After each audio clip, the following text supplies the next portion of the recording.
우리 예배 전에 찬양으로 우리의 마음의 문을 열고 또한 우리의 마음을 정결케 하시고 또한 예배를 이끄실 주님을 기대하며 이 시간을 함께 찬양하시겠습니다.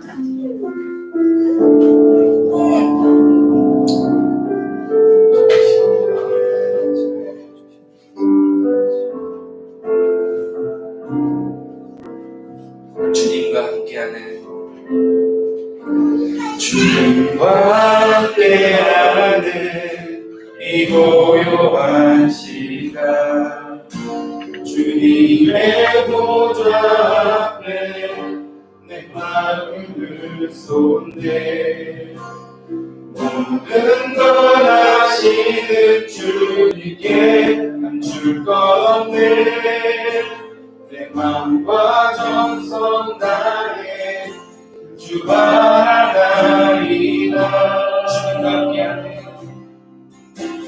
주님과 함께하는 이 고요한 시간 주님의 보좌 앞에 내 마음을 쏟네 모든 것 아시는 주님께 감출 것 없네 내 맘과 정성 다해 주 바라나이다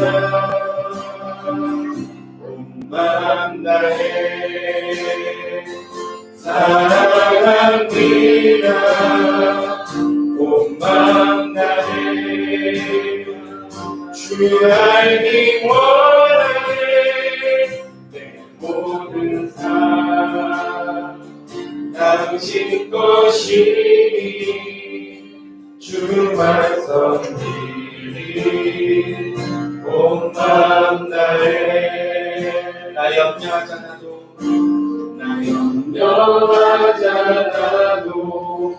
맺을 것 아시니 나 오직 주의 얼굴 구하게 하소서 다 이해할 수 없을 때라도 감사하며 날마다 순종하며 주 따르오리라 온 마음 다해 사랑합니다 온 마음 다해 주 알기 원하네 내 모든 삶 당신 것이니 주만 섬기리 온 마음 다해 온 마음 다해 사랑합니다 온 마음 다해 주 알기 원하네 내 모든 삶 당신 것이니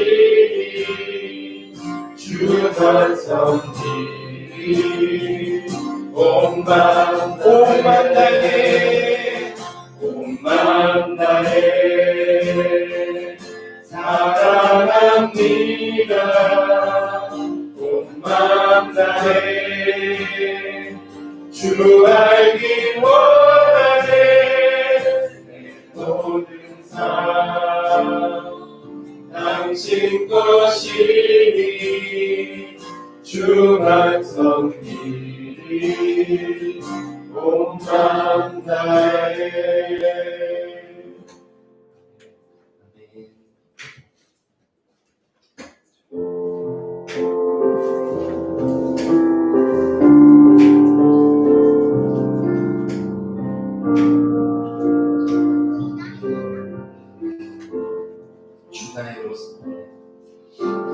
주 나의 모습 보네 사랑 나를 바꾸시네 주 나의 눈물 안에 홀로 울던 마음 다시 한번 고백합시다. 주 나의 모습 보내.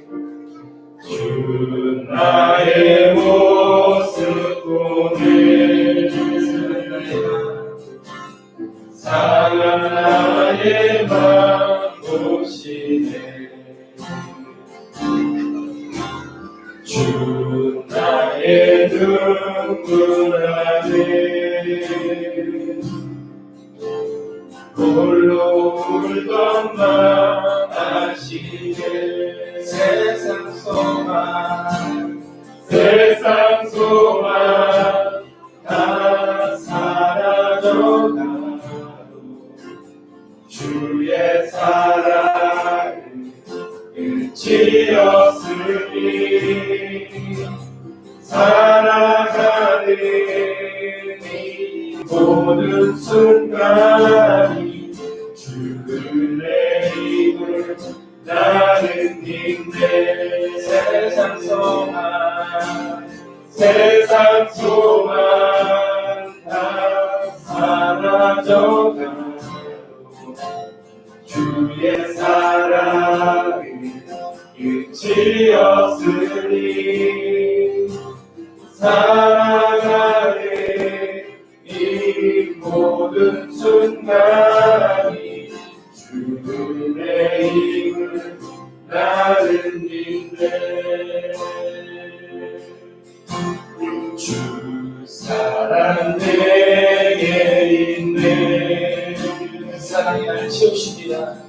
그 사랑이 날 채우네 주의 내게 있네. 주의 내게 있네 그대로 날 세우네 세상 소망 다 사라져가도 주의 사랑은 끝이 없으니 살아가는 이 모든 순간이 주의 힘을 나는 믿네 세상 소망 다 사라져가도 주의 사랑은 끝이 없으니 살아가는 이 모든 순간이 주의 힘을 나는 다시 한번 고백합시다. 세상 소망 다 사라져가도 주의 사랑은 끝이 없으니 살아가는 이 모든 순간이 주의 힘을 나는 믿네 아멘. 이 모든 것이 주님의 은혜이시나 믿습니다. 주님, 우리 삶 가운데 찾아와 주시어서 매일마다 우리의 마음을 적셔 주시옵시고 우리의 마음밭을 고르게 하여 주시옵소서. 주님, 매일매일 살아갈 힘이 없습니다. 아버지, 우리 나로서는 매일 살아갈 수 없습니다. 주님이 안 계시면 난 살아갈 수 없음을 이 시간 고백합니다. 아버지, 우리 삶 가운데 오시어서 우리의 성령 충만하게 하시고 은혜에 충만하게 하여 주시옵소서. 이제 함께 기도하시겠습니다. 할렐루야. 주님을 찬양합니다. 주님의 말씀입니다. 믿음으로 우리 보좌 앞으로 달려가기 원합니다. 성령님 붙잡아 주시옵소서. 주님의 거룩한 영으로 임재하여 주시옵소서. 우리의 영혼 깊은 곳으로부터 은혜와 평강이 흘러넘치게 하여 주시옵소서. 주만 의뢰합니다. 주만 신뢰합니다. 아버지, 이 환난의 날에 하나님이 고통의 때 하나님 믿음으로 오직 주만 의지하며 예배하게 하여 주시옵소서. 우리의 영을 소생시켜 주시옵소서. 주님의 거룩하신 이름이 높임을 받기 원합니다.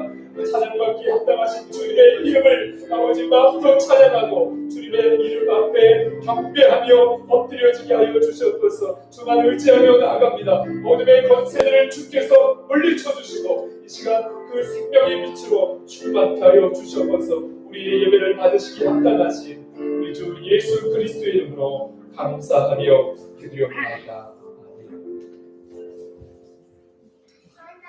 사람의 모양으로 나타나사 자기를 낮추시고 죽기까지 복종하셨으니 그 십자가에 죽으십니다. 이러므로 하나님이 그를 지극히 높여 모든 이름에 뛰어난 이름을 주사 하늘에 있는 자들과 땅에 있는 자들과 땅 아래에 있는 자들로 모든 무릎을 예수의 이름에 꿇게 하시고 모든 입으로 예수 그리스도를 주라 시인하여 하나님 아버지께 영광을 돌리게 하셨느니라. 아멘.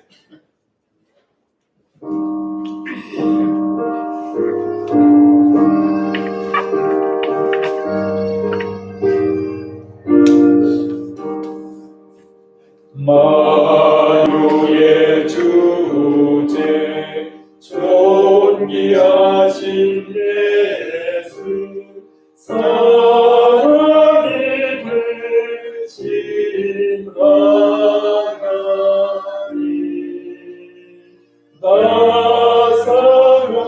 나사로하여 영원히 섬긴 내 영광 되신 주로다.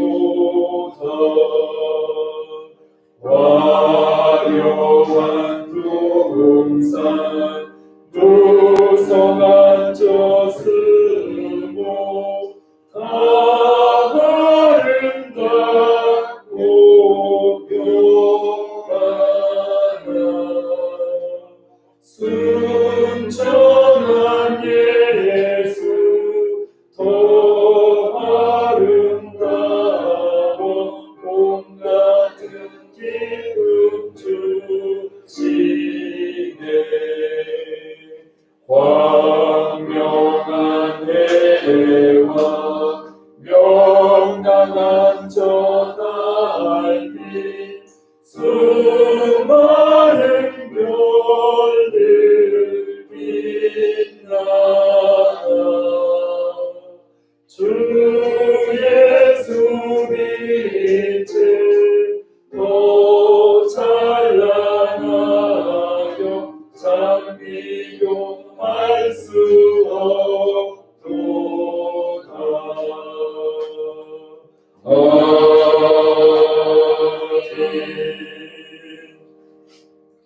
나는 전능하신 아버지 하나님 천지의 창조주를 믿습니다. 나는 그의 유일하신 아들 우리 주 예수 그리스도를 믿습니다. 그는 성령으로 있게 되어 동정녀 마리아에게서 나시고 본디오 빌라도에게 고난을 받아 십자가에 못 박혀 죽으시고 장사된 지 사흘 만에 죽은 자 가운데서 다시 살아나셨으며 하늘에 오르시어 전능하신 하나님 우편에 앉아 계시다가 거기로부터 살아있는 자와 죽은 자를 심판하러 오십니다. 나는 성령을 믿으며 거룩한 공교회와 성도의 교제와 죄를 용서하는 것과 몸의 부활과 영생을 믿습니다. 아멘.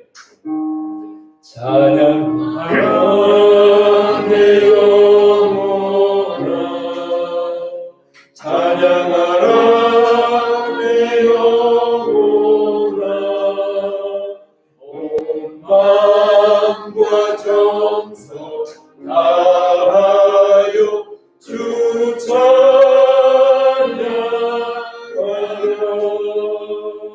경배하라 내 영혼아 경배하라 내 영혼아 온 마음과 정성 다하여 주 경배하라.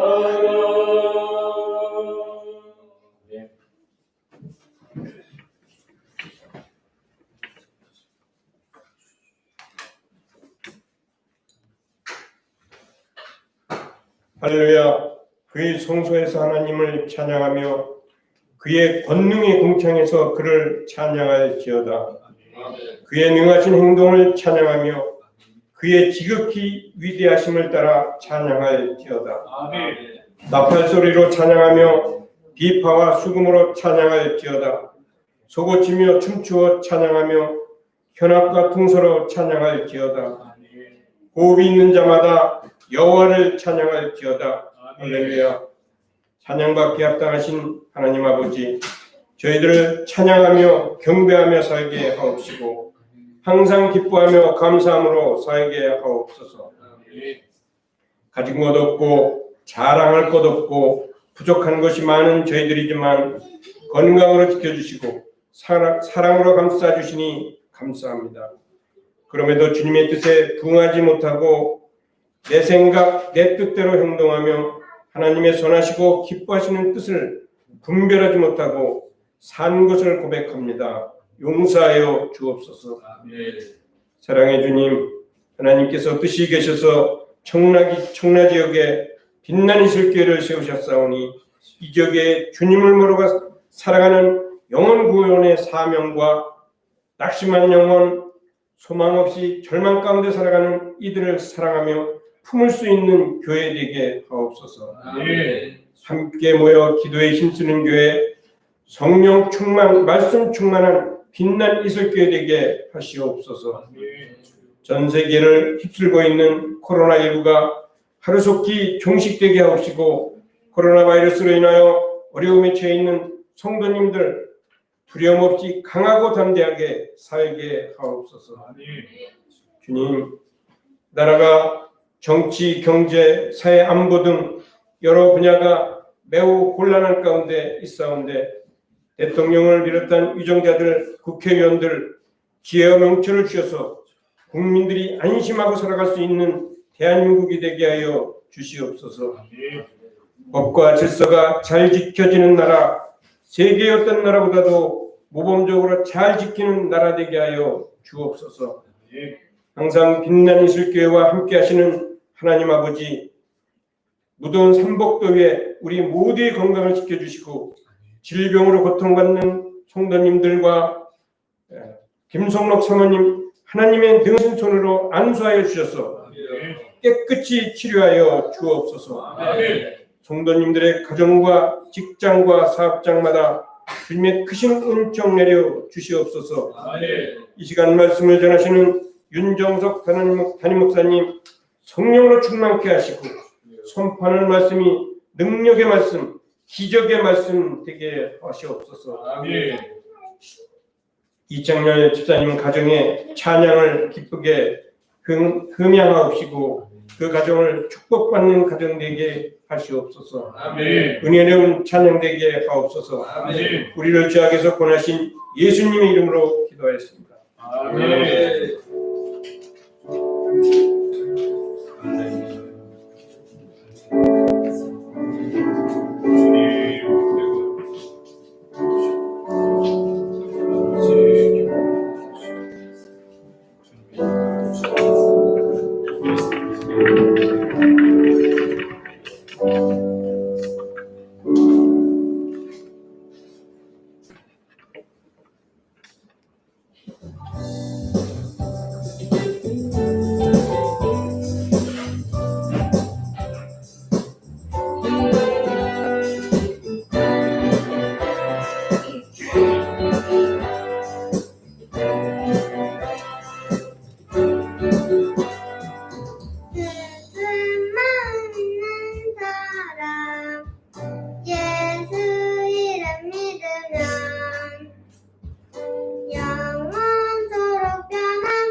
예수의 이름은 세상의 소망이요. 예수의 이름은 천국의 기쁨일세.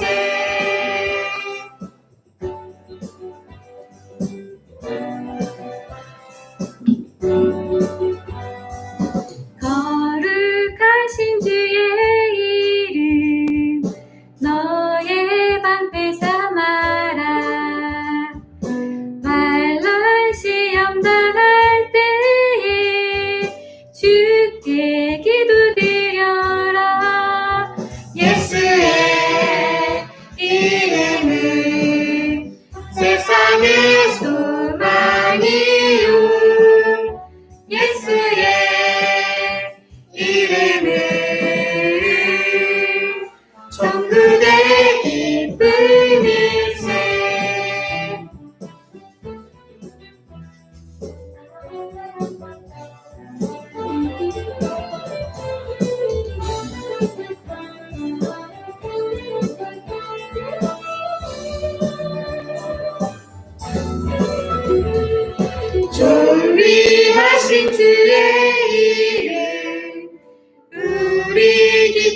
주의 품에 안길 때에 기뻐 찬송 부르리.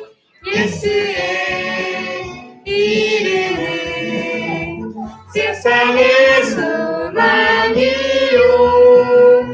예수의 이름은 천국의 기쁨일세.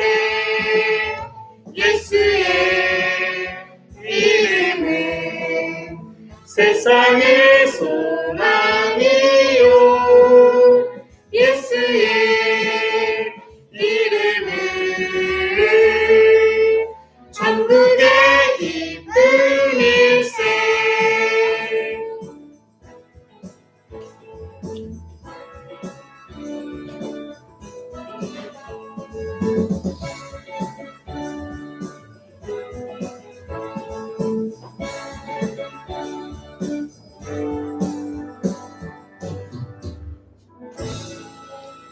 차려 경례.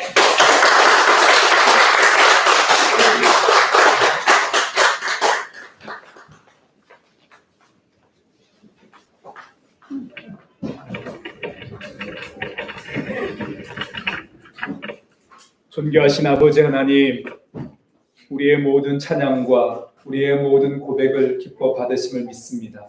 주님 앞에 드려진 아름다운 예물 주님 흠양하여 주시고, 특별히 감사의 고백을 가지고 드려진 이 모든 예물 위에 주의 거룩한 영을 부으시고, 이 감사의 고백이 하나님 나라의 거룩한 씨앗이 되어서 30배, 60배, 100배 더 많은 감사의 예물과 고백으로 하나님께 영광을 돌리게 하여 주시옵소서.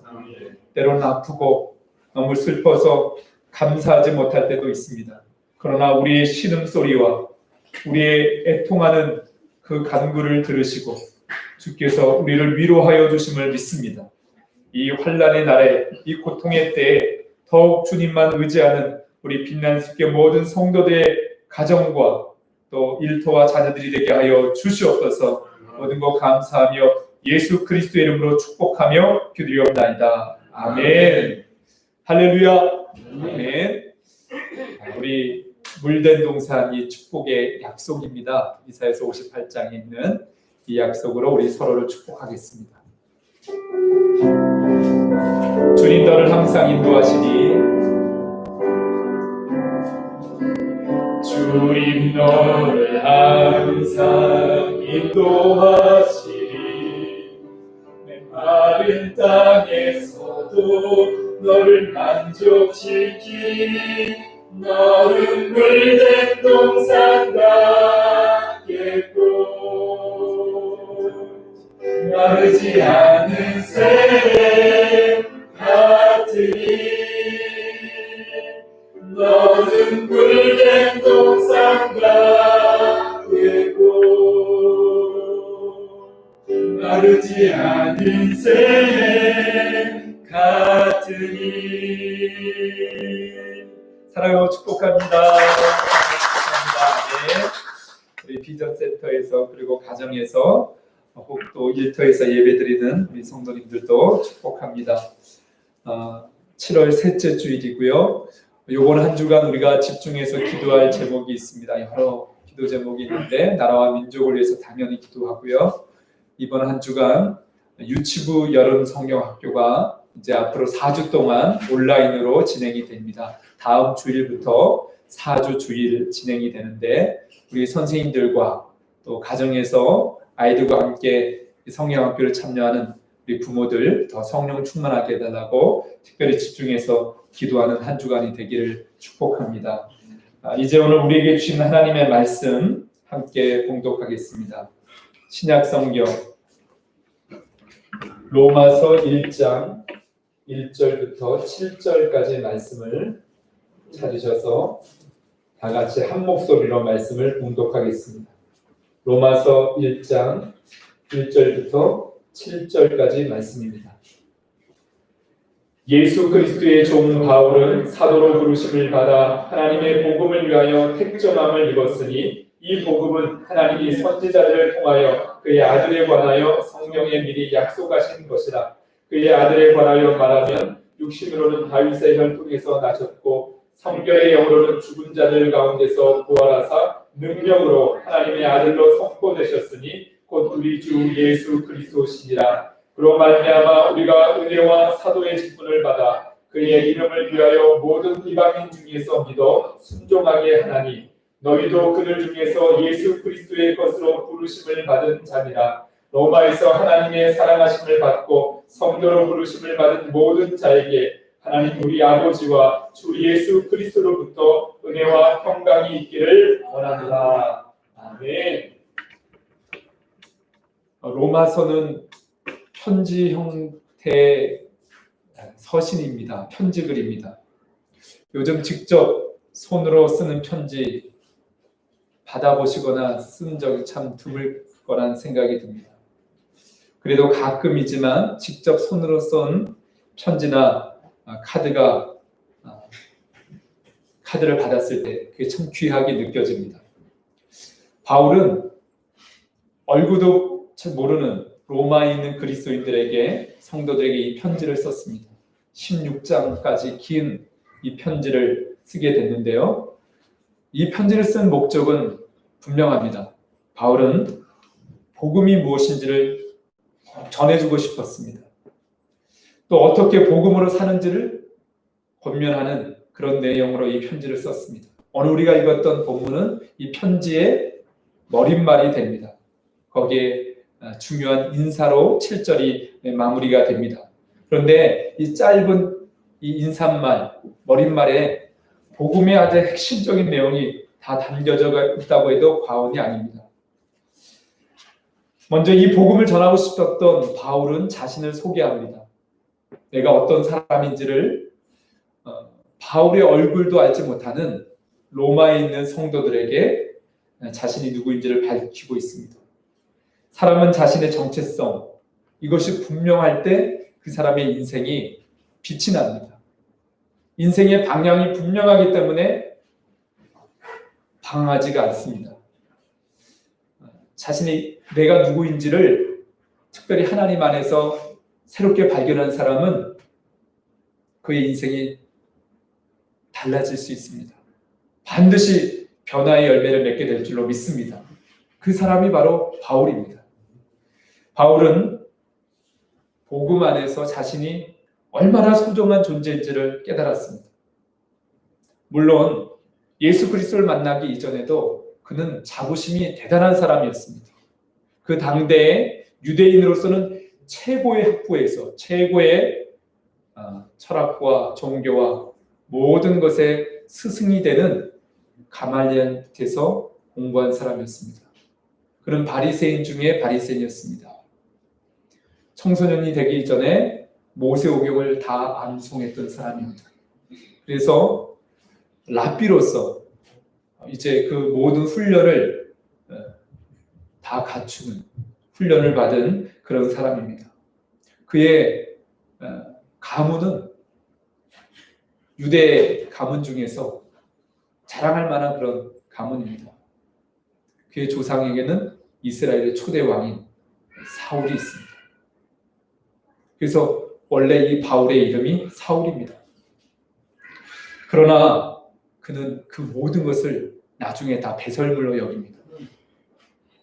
그의 유력한 가문도, 그가 배웠던 모든 지식도, 심지어 율법까지도 다 배설물로 여깁니다.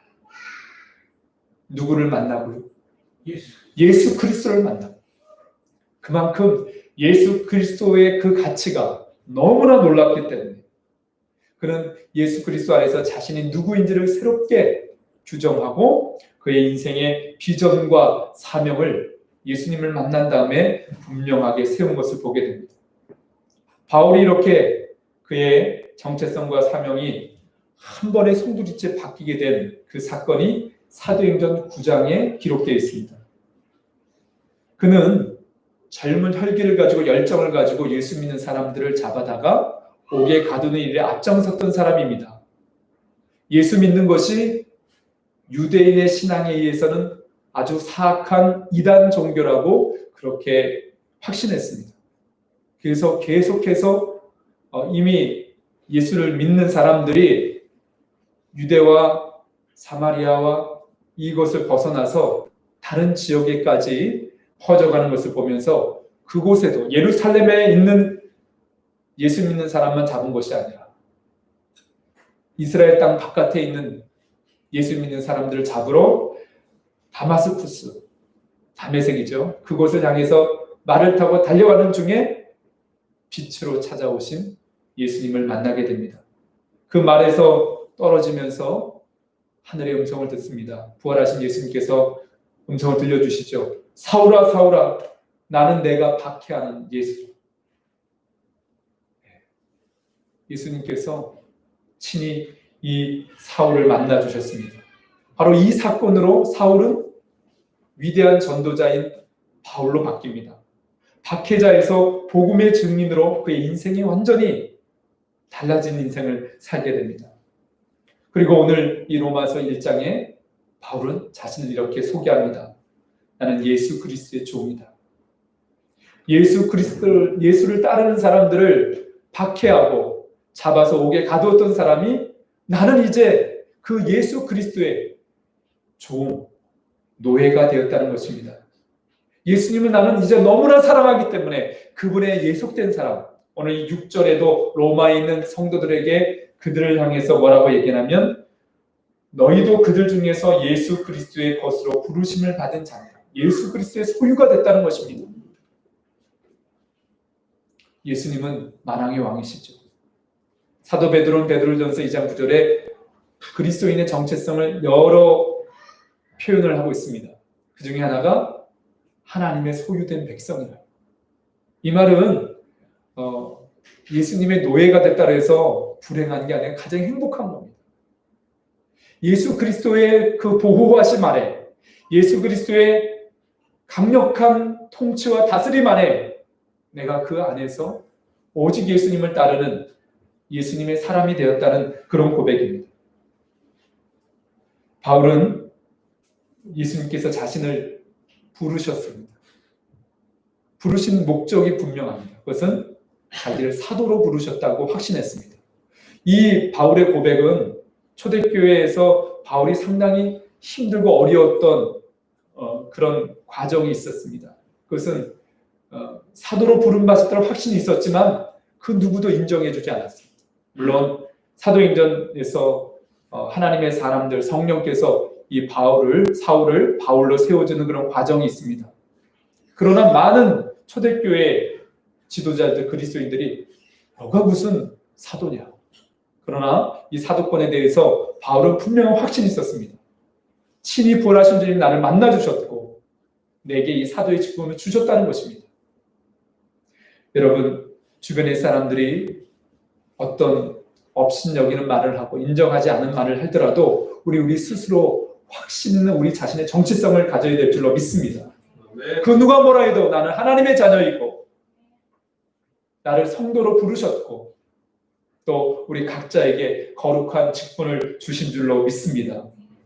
바울은 가장 기쁜 소식을 우리가 복음이라고 합니다. 이 굿뉴스를 위해서 오래전부터 하나님이 나를 택하셨음을 확신했습니다. 부활하신 예수님이 나를 부르셨을 뿐만 아니라 창세전부터 이 표현을 바울이 많이 했습니다. 창세전부터. 나를 구원하시기 위해 또 이 구원의 복음을 전하기 위해 창세전부터 나를 택하신 하나님의 놀라운 경륜, 하나님의 놀라운 그 섭리를 바울은 확신했습니다. 사랑하는 성도 여러분, 우리에도 이 두 가지가 필요합니다. 예수님이 내 인생을 부르셨고 하나님께서 모태로부터, 아니 창세전부터 내 이름을 아시고 나를 택해 주셨다고 하는 이 확신, 이 환난의 때에, 고통의 때에 더 우리에게 필요한 신앙의 확신인 줄 믿습니다. 그래서 사도 베드로는 베드로후서 1장 10절에 이렇게 권면해 주고 있습니다. 그러므로 형제들아 더욱 힘써 너희 부르심과 택하심을 굳게 하라, 굳세게 하라는 것이죠. 너희가 이것을 행한즉 언제든지 실족하지 아니하리라. 이 실족이란 단어는 미끄러 넘어지다는 그런 의미입니다. 우리가 실족할 일들이 이 세상에 얼마나 많이 있습니까? 개인적인 고난과 고통의 문제를 우리 계속 힘들게 합니다. 그리고 이 시대에 수많은 도전과 유혹들이 있지 않습니까? 하나님을 비방하고 하나님의 말씀을 대적하는 이 땅에 수많은 역사들이 있습니다. 그래서 지금도 많은 사람들이 실족합니다. 미끄러 넘어집니다. 믿음에서 멀어져 가고 있습니다. 바울과 베드로는 바로 그때 하나님 나를 부르셨고 택하신 것을 확신하라고 그렇게 권면해주고 있습니다. 뿐만 아니라 바울은 본문 5절에 사도의 직분을 받은 것, 그것은 이 표현으로는 이렇습니다.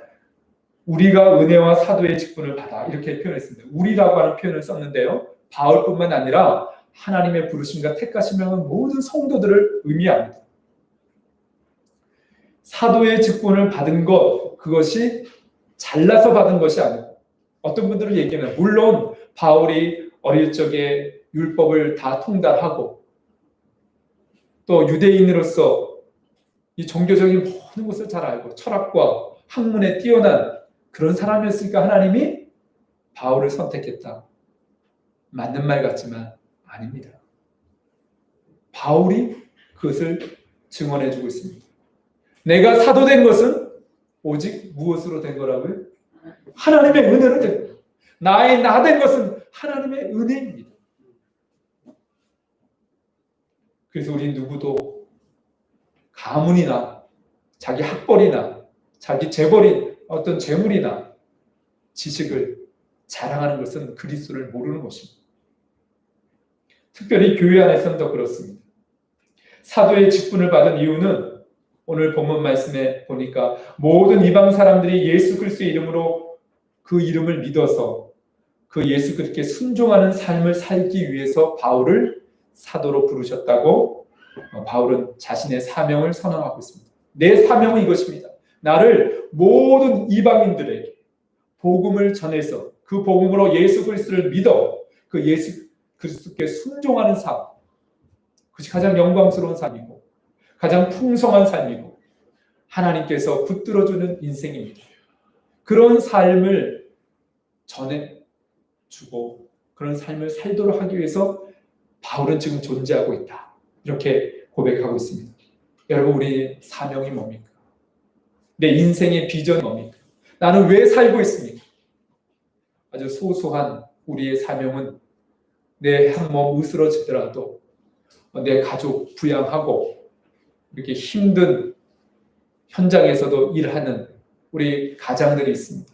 요즘은 많은 또 여성들도 일터에서 일합니다. 힘들어도 그 일을 왜 하냐? 가족들 부양하기 위해서 그렇게 애쓰지 않습니까? 그러나 우리에게는 그거 이상 하나님이 주신 사명이 있습니다. 바울은 예수님을 만나고 이 사명에 불타는 사람이었습니다. 사도행전 20장에 보면 에베소 장로들과 마지막 작별의 시간을 보내면서 그 에베소 장로들이 기도하는, 우리 말하면 권사님들이 기도할 때마다 바울이 복음을 전하는 그 선교행의 여정 가운데 엄청난 환난과 결박과 고통이 기다리고 있는 것을 기도하는 사람들이 다 알고 있습니다. 그래서 그 에베소 장로들과 마지막 작별의 인사를 하는데 가지 말라고 만류하는 것입니다. 좀 더 여기 이곳에 더 머물러서 안전해질 때까지 우리와 함께 있으면 좋겠다고 만류합니다. 그때 바울은 사도행전 20장 24절에 위대한 자신의 사명을 선언하고 고백합니다. 바울도 알았습니다. 바울도 기도할 때마다 성령께서 바울이 복음을 전하는 곳마다 결박과 환난이 기다린다고 말씀해 준다. 나도 알고 있다. 성령께서 내게 그 음성을 들려주신다. 그렇지만 그럼에도 불구하고 그런 위대한 사명을 고백합니다. 내가 달려갈 길과 주 예수께 받은 사명 곧 하나님의 은혜의 복음을 증언하는 일을 마치려 하면은 나의 생명조차 조금도 귀한 것으로 여기지 아니하노라. 할렐루야.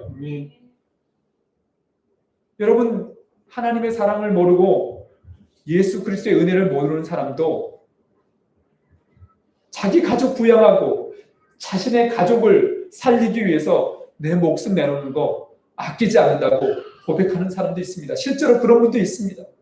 내 장기를, 내 자녀를 위해서, 내 배우자를 위해서, 내 배우자가 다시 살아날 수 있고 건강을 회복할 수 있다면 그 장기 이식하는 거예요. 간이든 우리 반 잘라서 이렇게 이식할 수 있는 장기가 뭐가 있죠? 신장. 그렇죠. 콩팥이 2개, 신장이 2개잖아요. 하나 떼어서 가족들에게 이식합니다. 그게 맞아야 되겠지만. 그 목숨을 내놓는 거하고 똑같은 거예요. 그런데 바울은 이 복음을 위해서 내 생명이 주님 앞에 재물처럼 들어진다 할지라도 나는 이 은혜의 복음을 증언하는 일을 끝까지 감당하겠다고 고백하고 있습니다. 오늘 모든 그리스도인들은 바울과 같은 정체성과 사명을 가진 이들입니다. 바울만이 사도가 아닙니다. 바울만이 복음 증거를 위해서 부르심을 받은 것이 아닙니다. 우리도 동일하게 예수 그리스도께서 우리를 하나님의 자녀로 부르셨고 우리를 택하셨다면 우리의 인생이 다 다양하고 우리 인생의 여정이 배경이 다 다르지만 우리의 공통 분모가 있다면 모든 성도는 바로 이 은혜의 복음을 믿고 하나님의 자녀가 돼서 이 복음을 위해서 살아갈 사명이 있다는 사실입니다. 바울은 이 사명이 자신의 목숨보다 귀하다고 고백했습니다. 왜 그 고백을 했을까요? 그것이 바로 오늘 이 본문 속에 있는 복음이라는 것 때문이었습니다. 복음.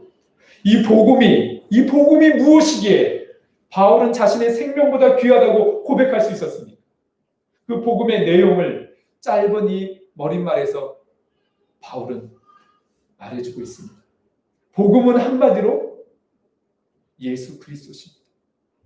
이 복음에 대해서 2절에 말씀하면서 4절 끝부분에 이 복음은 곧 우리 주 예수 그리스도십니다. 복음은 예수 그리스도십니다. 가장 기쁜 소식, 가장 시급하게 전해야 될 굿뉴스입니다. 여러분 지금 우리 코로나로 인해서 여러 가지 제약을 받고 있고 경제적인 타격을 입고 있고 너무나 답답하고 힘든 시절을 보내고 있습니다. 이 코로나19 시대에 가장 시급한 게 뭐예요? 믿음의 백신이죠, 백신. 올해 안으로 백신이 나온다. 빠르면 10월 달에 나온다. 그래요, 백신입니다. 우리 몸에서 그 바이러스를 이겨낼 수 있는 항체, 그래서 무슨 세포라, T세포라는 거, 그 두 가지를 다 반응해서 우리 안에 몸에 그것을 내재하게 될 때 코로나 바이러스가 침투해도 이겨낼 수 있다는 거예요. 그래서 생명의 위협을 받지 않는다는 거예요. 그게 백신이에요. 어느 나라가 빨리 개발을 해야 지금 이제 살을 걸고 지금 연구진들이 연구하고 있지 않습니까? 우리나라도 이런 생명공학 쪽에 이런 백신을 개발하기 위해서 애쓰는 회사들이요 주가가 막 올라가고 있어요. 백신이 있으면 코로나를 극복할 수 있다는 것입니다. 우리에게 가장 확실한 백신, 가장 기쁜 소식. 만약 우리나라 오늘 밤이라도 어느 회사에서 확실한 백신이 개발됐습니다. 그럼 그게 굿뉴스예요. 가장 기쁜 소식이에요. 그게 복음이에요. 그러나 백신이 개발돼도 우리의 죽음은 정복되지 않습니다. 특별히 그 죽음의 뿌리인 죄의 문제는 어떤 백신도 해결해 줄 수가 없습니다. 삼성까지 하면서 많은 사람들에게 존경을 받고 흠모의 대상이었던 시장이 그 죄 때문에 죄 문제 해결되지 않고 그 부끄러움 때문에 자신의 목숨을 그렇게 포기하는 것이 바로 우리가 살아가는 이 시대의 모습이지 않습니까? 이 죄의 문제, 죽음의 문제를 완전히 정복하신 영원한 죄라고 하는 바이러스를 넉넉히 이길 가장 확실한 백신이 바로 예수 그리스도인 줄 믿습니다. 복음이신 예수 그리스도인 줄 믿습니다. 바로 그 예수 그리스도에 대해서 바울은 핵심적인 것을 말씀해 주고 있습니다. 2절에 보니까 이 복음은 하나님이 선지자를 통해서 그의 아들, 바로 하나님의 아들에 관하여 성경에 미리 약속하셨다고 했습니다. 구약 성경 전체는 바로 이 한 단어에, 이 한 구절에 다 담겨져 있습니다. 수많은 하나님의 사람들이, 선지자들이 뭘 말해주고 싶었던 것인가? 하나님은 수많은 사건과 이스라엘 역사들, 하나님의 사람들을 통해서 무엇을 우리에게 약속해 주셨습니까? 그것이 구약이지 않습니까? 오래된 약속, 미리 정해주신 약속, 바로 우리의 구원자이신 하나님의 아들 예수 그리스도를 우리에게 보내주시겠다는 약속 아닙니까?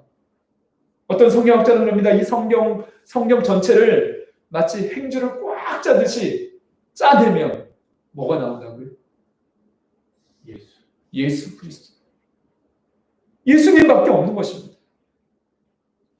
특별히 오늘 더불어서 3절에 말합니다. 그의 아들에 관하여는 말하며 육신으로는 다윗의 혈통에서 났고, 또 4절에 성결의 영, 이 3절은 예수 그리스도의 인성, 사람의 몸을 입고 오셨음을 분명하게 말씀해 주고 있습니다. 그것을 미리 약속하셨습니다. 우리의 구원자는 반드시 사람의 몸을 입고 오셔야 됩니다. 그래야 화목 제물로 우리를 위해서 속죄의 제물로 십자가에 죽으실 수 있는 겁니다. 초대교회 이단 중에 영지주의가 있지 않았습니까? 예수님이 육체로 오신 것을 부인하는 거예요. 그들의 구원은 이 지식에 의한 구원이었습니다. 우리의 구원은 우리의 몸 전체, 특별히 죄로 죽을 수밖에 없는 우리의 이 죄인된 몸을 대속하시는 예수 그리스도의 십자가의 그 육체의 죽음이 아니면, 그분의 피 흘리심이 아니면 도저히 용서받을 길이 없습니다. 다윗의 혈통뿐만 아니라 원래 그 뿌리를 찾아 올라가면 처음으로 약속으로 주신 거룩한 씨앗, 누구에게 주셨죠? 아브라함에게 주셨어요. 그래서 마태복음은 복음을 시작하면서 신약성경 처음이 아브라함과 다윗의 자손 예수 그리스도의 세계라고 말씀해주고 있습니다. 예수님은 참 인간의 몸을 입고 오셨어요. 그러나 죄는 없으신 분입니다. 왜요? 오늘 4절에 말씀해 보니까 성결의 영, 거룩한 영, 성령으로 잉태되신 분이에요. 이게 생략된 거죠. 마리아의 몸에서 잉태가 됐죠. 그리고 십자가에 우리 위해서 죽으시고 죽은 자들 가운데서 부활하셨습니다. 이 부활의 놀라운 능력이 바로 예수 그리스도 안에 있습니다. 사망과 죽음의 모든 권세를 이기는 진정한 복음이 바로 예수 그리스도 안에만 있는 것입니다. 참 인간으로서 하나님께서 보내주셔서 우리의 대속의 제물이 되어서 죄의 문제를 다 해결해 주시고 실제로 성령의 능력으로 3일 만에 부활하셔서 부활의 첫 열매가 된 구원자가 이 땅에 어디 존재합니까? 수많은 종교가 있지만 그런 사람들의 갈망에 지나지 않습니다. 우리는 똑같은 종교 중에 하나를 믿고 있는 것이 아닙니다. 유일한 구원자이신 예수 그리스도를 믿고 있는 줄 믿습니다. 우리 이것을 확신해야 됩니다. 이 복음 다 아는 복음이죠. 이 복음을 정말 믿습니까? 아멘. 이 복음 외에는 용서받을 길이 없고 구원받을 방법이 없습니다. 죽음을 통과해서 영원한 하나님의 나라로 갈 수 있는 방법이 전혀 없습니다. 바울에게서 이 복음의 가치를 깨닫고 한마디로 복음에 미친 사람이 되었습니다. 정말 정신이 나간 미친 사람이 아니라 우리 그런 얘기 하잖아요. 뭔가의 그 최상의 열매를 믿기 위해서 미쳐야 되잖아요. 영어의 실력자가 되려면 영어에 미쳐야 됩니다. 자기 어떤 분야에 정말 내가 거기에 전문가가 되려면 거기에 미치지 않으면 다른 많은 것들이 우리를 유혹합니다.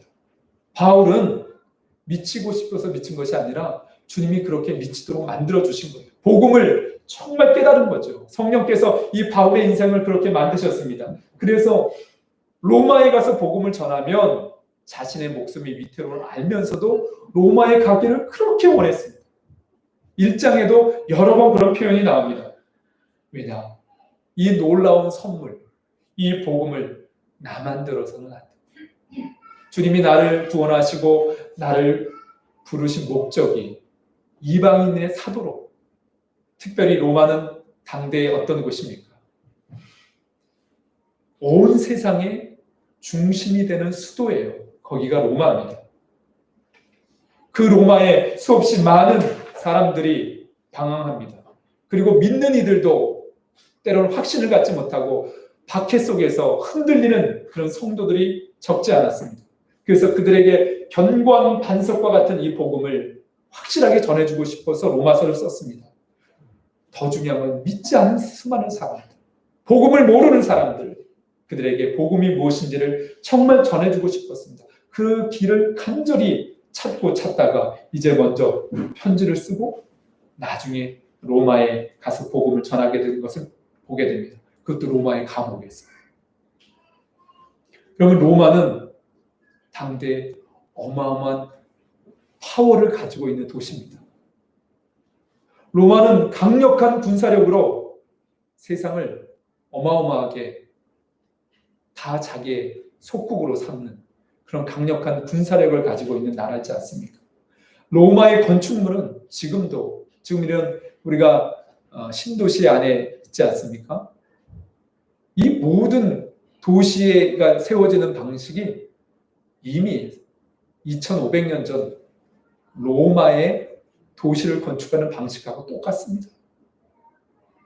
엄청난 건축물들, 그리고 아주 유명한 말 있지 않습니까? 모든 길은 로마. 이걸 우리 인천시가 패러디를 해서 뭐죠? 모든 길은 인천을 통한다. 그렇게 있잖아요. 영어로도 써져 있고. 그러면 로마는 세상의 중심이고 인간의 문명에 가장 발달된 그런 도시입니다. 그런데 그 로마가 이 복음을 박해했습니다. 여러분, 박해를 받은 그리스도인들, 물론 믿음에 흔들린 사람도 있었지만 오히려 그 박해가 정말 순결하고 아름다운 성도들을 만들어냈습니다. 로마인들의 인사가 있지 않습니까? 그들이 거리를 지나가다가 사람들을 만나면 인사를 합니다. 인사말이 있어요. 뭐라고 인사하냐면 가이사가 나의 왕입니다. 그러면은 그 말을 들은 사람이 예, 나의 왕은 가이사입니다. 가이사 황제가 나의 왕이라는 거예요. 그게 그들의 인사말이었습니다. 그런데 다는 아니지만 그 인사말에 다르게 반응하는 사람들이 있었습니다. 가이사가 나의 왕입니다. 그러면 아니요, 나의 왕은 예수 그리스도입니다. 목숨 내놓고 하는 고백이죠. 그래서 많은 그리스도인들이 원형 경기장에 잡혀가서 짐승의 밥이 되고 또 로마 시대의 밤을 밝히는 그 등불에 많은 그리스도인들이 파형을 당해서 로마의 밤을 밝히는 그런 도구가 되었습니다. 근데 그 로마가 바로 예수 그리스도 앞에 무릎을 꿇습니다.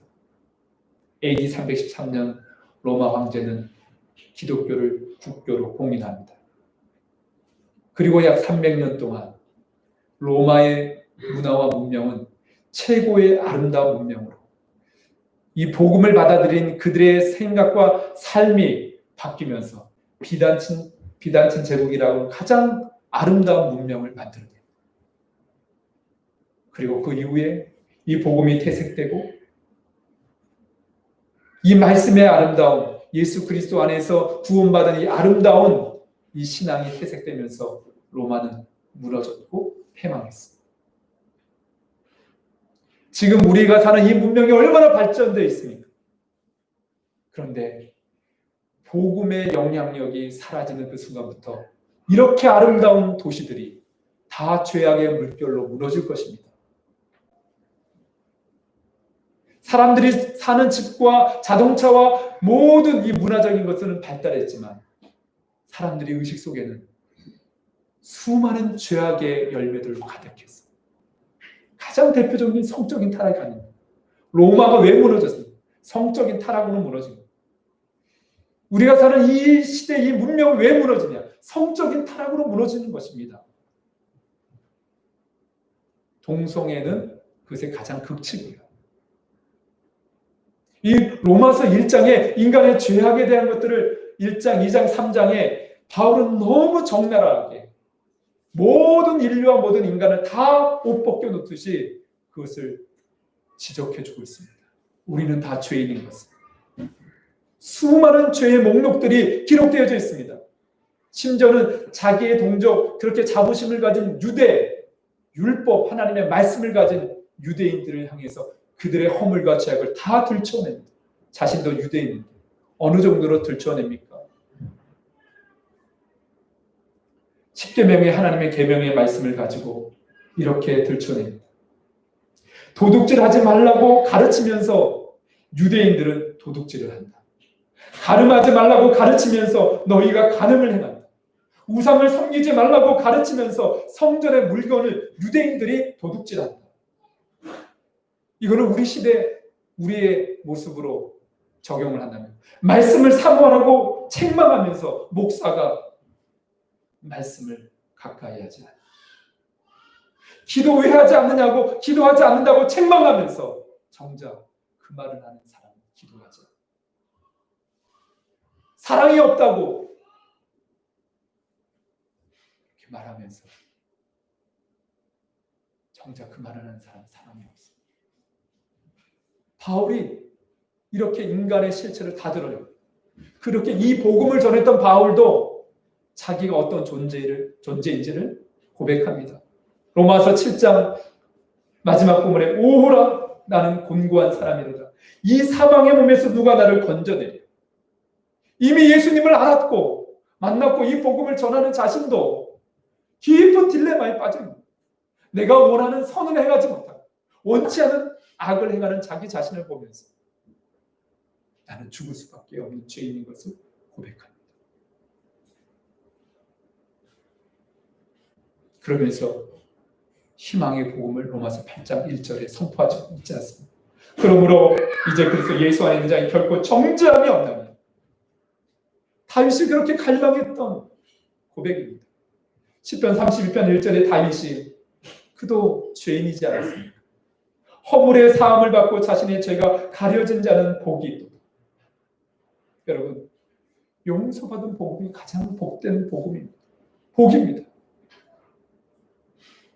물질의 풍성한 부유를 얻고 몸이 죽을 뻔했다가 다시 사는 치유를 경험했고 이 세상의 가장 높은 자리에 하나님이 올려주셔도 용서받은 이 은총보다 더 큰 복은 없습니다.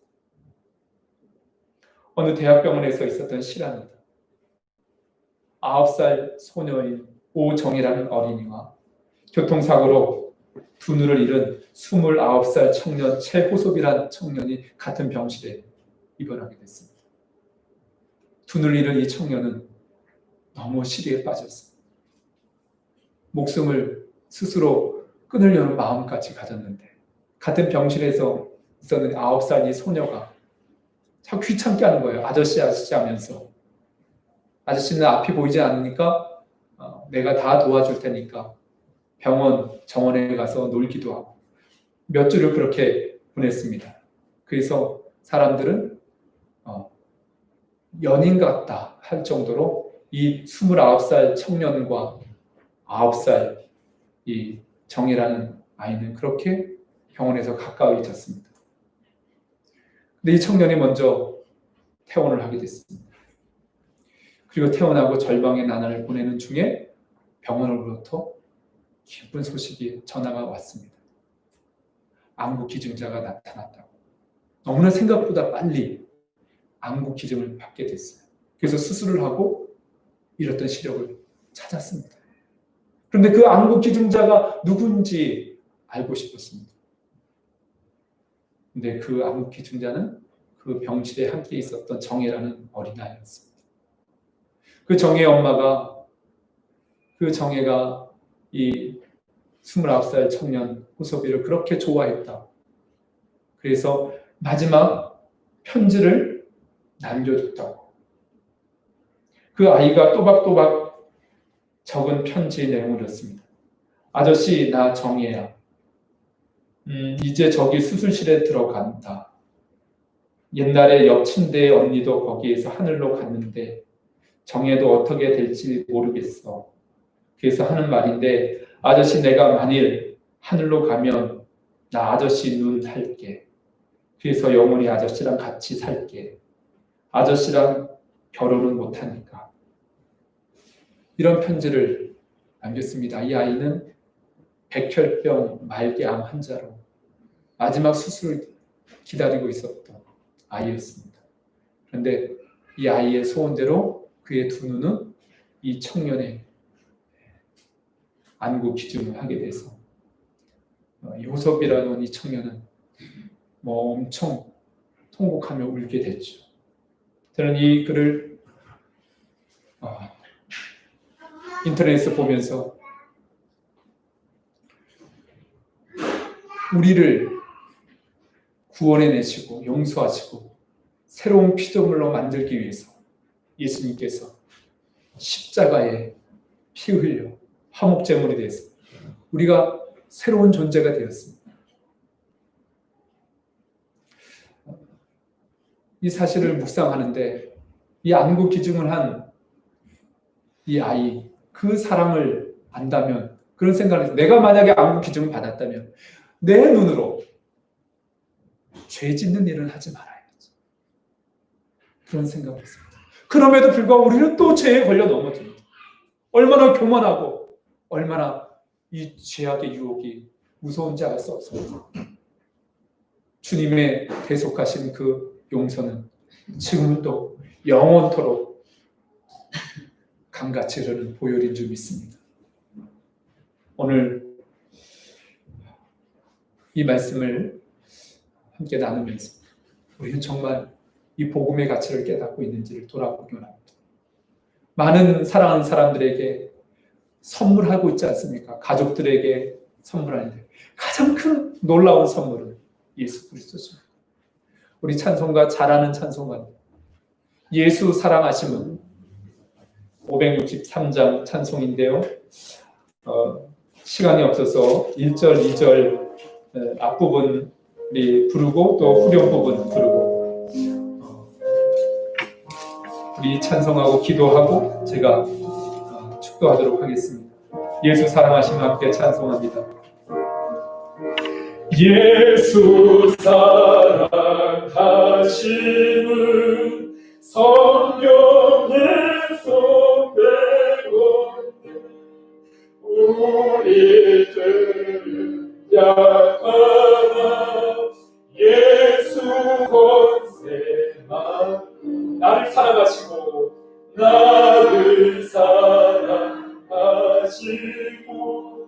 나의 죄를 다시서 하늘 문을 여시고 들어가게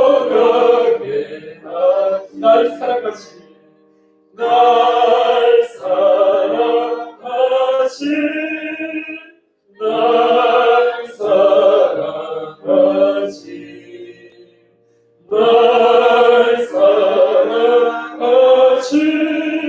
성령의 씀 내가 연약할수록 더욱 귀히 여기사 높은 고장 위에서 낮은 나를 세상 사는 동안에 나와 함께 하시고 세상 떠나가는 날 천국 가게 하소서. 손을 들고 찬양할까요?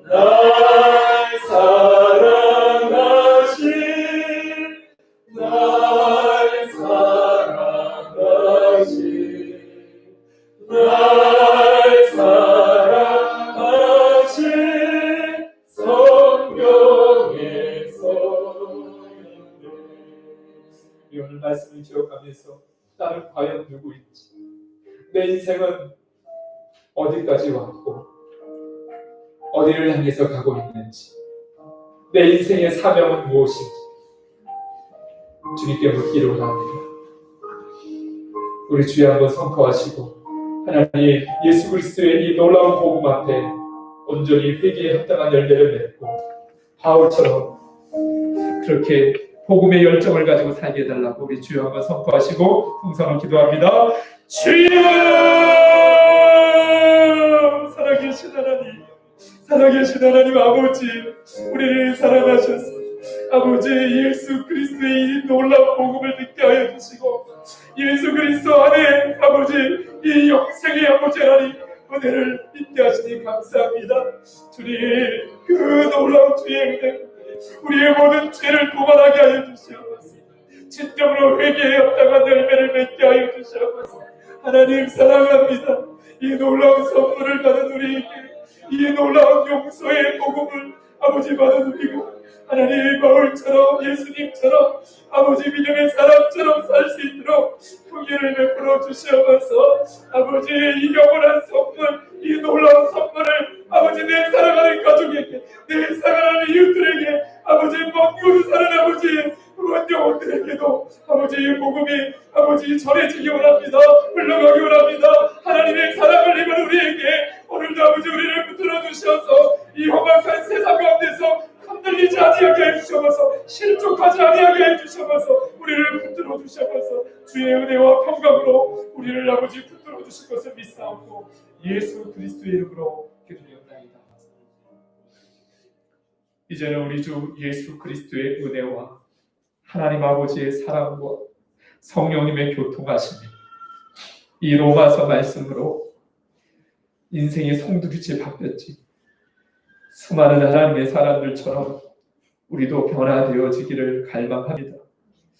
주님, 오직 내 인생의 복음은 예수 그리스도 한 분밖에 없음을 믿음으로 고백하며 예수 그리스도와 함께 천국 갈 때까지 동행하고 증인되기를 간절히 갈망하는 우리 빛날스키 모든 성도들 머리 위에 그 가정과 일터와 자녀들 위해 이 나라의 민족과 열방의 죽음의 그늘 아래 있는 모든 주께로 돌아와야 될 영혼들 위해 지금부터 영원히 함께 해주시기를 간절히